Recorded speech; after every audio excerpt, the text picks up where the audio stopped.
ស្រាបៀរ Green លេងឈុតធំអ្នកអង្គញា Camera Ceremony មិនចេញច្រៀងតាមផាប់ឥឡូវស្រាប់តែ Green លេង50ផាប់តែម្ដងច្រើនឆ្នាំក្នុងសិល្បៈកម្ពុជាតារាចម្រៀង Camera Ceremony មិនធ្លាប់មានវត្តមាននៅក្នុងការច្រៀងតាមផាប់នានាឡើយ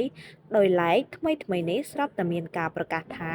កម្ពុជាតារាចម្រៀង Camera Ceremony នឹងមានវត្តមានច្រៀងនិងសម្ដែងនៅក្នុងផាប់ជាង50កន្លែងដោយមានការគ្រប់គ្រងពីស្រាបៀរ Green ដើម្បីsurpriseអ្នកគ្រប់គ្រងស្រាបៀរ Green លេងឈុតធំនិងចំណាយមិនធម្មតាឡើយសម្រាប់ការអញ្ជើញកម្ពុជាតារាចម្រៀង Camera Ceremony ចេញច្រៀងនិងសម្ដែងក្នុងផាប់ជាលើកដំបូងនេះដោយដែលមហាជនបានឃើញហើយថាភាគច្រើនកម្ពុជាតារាចម្រៀង Camera Ceremony តែងតែមានវត្តមាននៅក្នុងការប្រគំតន្ត្រីធំតាមបណ្ដាខេត្តក្រុងនានានិងនៅក្នុងពិធីធំប៉ុណ្ណោះលោកកម្រនឹងមានវត្តមាននៅតាមផាប់កំសាន្តនានាដែរឆ្លើយតបទៅនឹងការចង់បានរបស់អ្នកគាំទ្រស្រាប់តែថ្មីនេះស្រាបៀរ Green បានត្រៀមលេងឈុតធំនិងចំណាយមិនធម្មតាឡើយដោយបានអញ្ជើញកម្ពុជាតារាចម្រៀង Camera Ceremony ច្រៀងតាមផាប់ធំជាង50កន្លែងជុំវិញខេត្តក្រុង